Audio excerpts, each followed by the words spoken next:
जय जय रघुवीर समर्थ. समर्थ म्हणतात की संघर्ष केल्याशिवाय कोणालाही फळ मिळत नाही. संघर्ष केल्याशिवाय कोणालाही फळाची प्राप्ती होतच नाही असं समर्थ आपल्याला इथे सांगतात. आणि म्हणूनच समर्थ म्हणतात की ज्यावेळेस समाजामध्ये एकटी स्त्री आपलं घर चालवत असते त्यावेळेस मात्र तिचे कौतुक कमी पण तिच्या चारित्र्याबद्दलच समाज जास्त बोलतो असं समर्थ आपल्याला इथे सांगतात. समर्थ म्हणतात की ज्यावेळेस एकटी स्त्री आपलं घर चालवत असते त्यावेळेस मात्र तिचे कौतुक कमी पण तिच्या चारित्र्याबद्दलच समाज जास्त बोलतो असं समर्थ आपल्याला इथे सांगतात. आणि म्हणूनच समर्थ म्हणतात की ती एकटी स्त्री अगोदरच काट्याच्या रस्त्यातून प्रवास करत असते. ती एकटी स्त्री अगोदरच काट्याच्या रस्त्यातून ती प्रवास करत असते आणि ती फुलांचा रस्ता कधी येईल याची वाट पाहत असते. ती फुलांचा रस्ता कधी येईल याची ती वाट पाहत असते आणि फुलांचा रस्ता कधी तर येईल म्हणून ती काट्याच्या रस्त्यातून प्रवास करत असते. फुलांचा रस्ता आपल्या आयुष्यामध्ये कधी तर येईल म्हणून ती काट्याच्या रस्त्यातून प्रवास करत असते.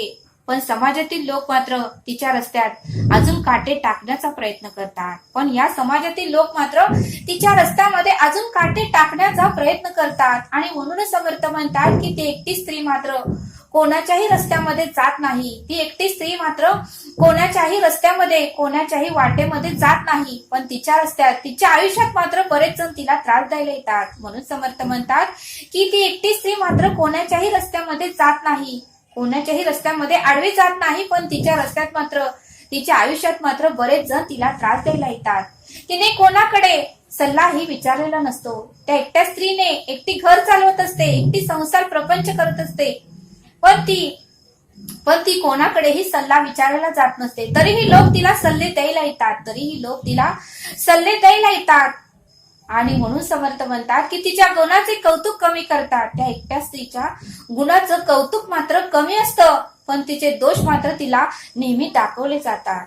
त्या एकट्या स्त्रीचे गुणाचे कौतुक मात्र कमी असतात पण समाज मात्र तिचे दोषच हुडकून तिच्या समोर ते दोष दाखवत असतात असं समर्थ आपल्याला इथे सांगतात. या समाजाला त्या स्त्रीचे गुण दिसत नाहीत पण दोष मात्र प्रत्येकाला दिसतच असतो असं समर्थ आपल्याला ते सांगतात. आणि म्हणूनच समर्थ म्हणतात की एकटी स्त्री त्रासाच्या चिखलातून जात असते, संकटाच्या चिखलातून जात असते, दुःखाच्या चिखलातून जात असते, वेदनेच्या चिखलातून जात असते.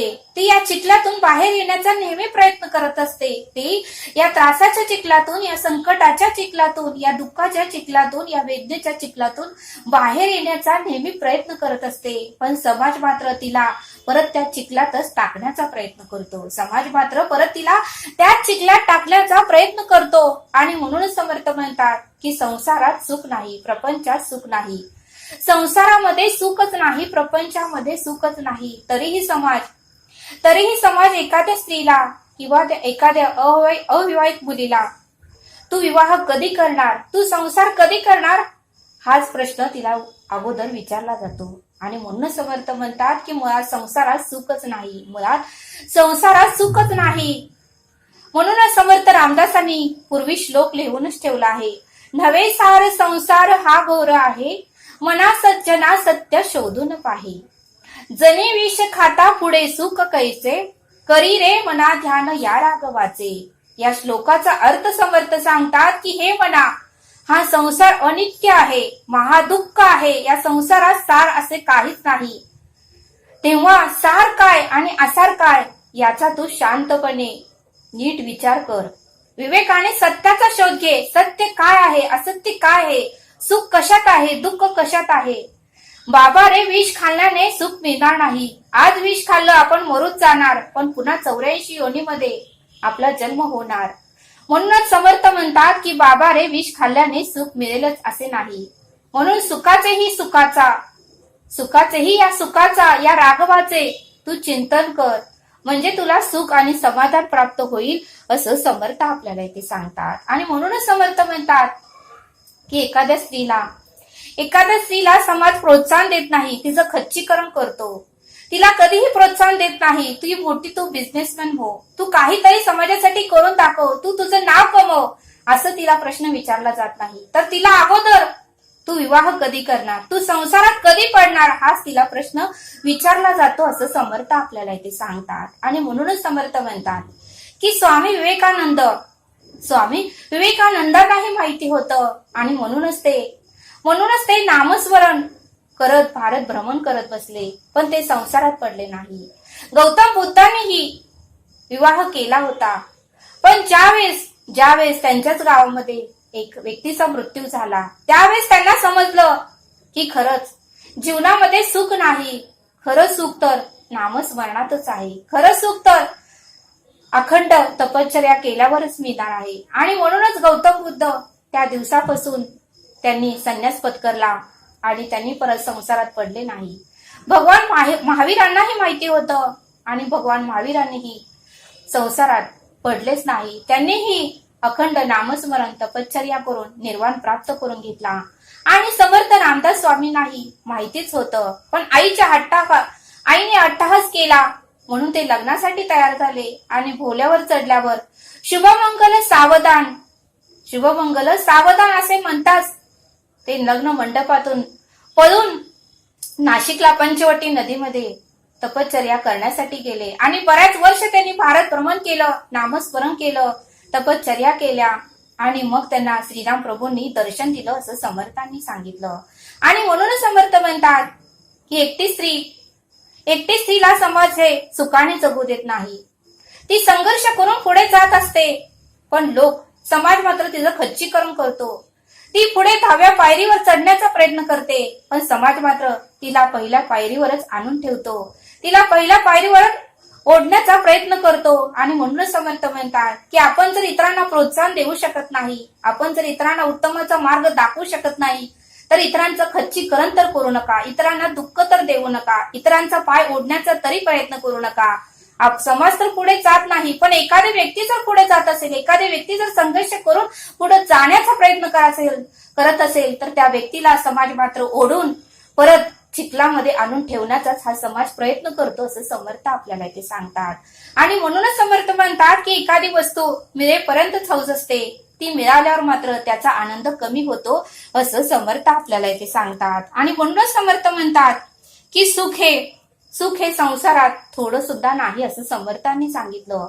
आणि म्हणूनच समर्थ म्हणतात की आपलं शिक्षण चालू असताना आपल्याला वाटतं की लग्न झाल्यावर सुख मिळेल, लग्न झाल्यावर आपल्याला वाटतं की मुलं झाल्यावर सुख मिळेल, मुलं झाल्यावर आपल्याला वाटतं की त्यांना नोकरी लागल्यावर सुख मिळेल, नोकरी त्यांना लागल्यावर आपल्याला वाटतं की त्यांचं लग्न झाल्यावर सुख मिळेल. असं करत करत शेवटपर्यंत मात्र आपल्याला सुख हे मिळतच नाही असं समर्थांनी आपल्याला इथे सांगितलं. आणि म्हणूनच समर्थ म्हणतात की आयुष्यामध्ये, या जीवनामध्ये सार काय आसार काय याचाही आपण शोध घेऊन जे सार आहे तेच आपण बघितलं पाहिजे आणि आसार हा जाणून टाकला पाहिजे असं समर्थांनी आपल्याला इथे सांगितलं. आणि म्हणूनच आपल्याला प्रत्येक वेळेस आपण इतरांवर जबाबदार राहतो, इतरांवर अवलंबून राहतो. आपल्याला वाटतं लग्नाआधी की लग्न झाल्यावर माझा नवरा माझी हौस करेल, परत नवऱ्याने हौस केली नाही की आपल्याला वाटतं की माझी मुलं माझी हौस करतील, मुलांनी हौस केली नाही की आपल्याला वाटतं की नातवंड माझे हौस करतील, नातवंडाने हौस केले नाही तर आपलं म्हातारपणच येतं, मग शेवटपर्यंत मात्र हौस आपली होतच नाही. आणि म्हणूनच समर्थ म्हणतात की आपली स्वतःची हौस ही आपण स्वतःच केली पाहिजे. म्हणून समर्थ म्हणतात की द्वापार युगामध्ये, त्रेतायुगामध्ये असे लोकांचे विचार होते, पण कलियुग हे महाभयंकर आहे. आता सध्या तर पहिलं चरण चालू आहे, 4थ्या चरणामध्ये तर ह्याच्यापेक्षाही महाभयानक आपल्याला परिस्थिती बघायला मिळेल असं समर्थांनी आपल्याला इथे सांगितलं. आणि म्हणूनच समर्थ म्हणतात की कलियुगामध्ये आपल्याला सुख समाधान इतरांकडून मिळेल ही अपेक्षा सोडून द्या. सुख समाधान हे आपल्याकडूनच आपल्याला मिळणार आहे याचीच तुम्ही अपेक्षा ठेवा. आणि अपेक्षा ही स्वतःकडूनच ठेवा, मुलांकडूनही ठेवू नका आणि आपल्या घरातल्या लोकांकडूनही ठेवू नका. आणि जे काही स्वप्न पूर्ण करायचे आहे ते तुम्ही स्वतःच करा आणि स्वतःची हौस ही तुम्ही स्वतःच करा असं समर्थांनी आपल्याला इथे सांगितलं. आणि म्हणूनच समर्थ म्हणतात की संघर्षाशिवाय फळ हे मिळतच नाही असं समर्थांनी आपल्याला इथे सांगितलं.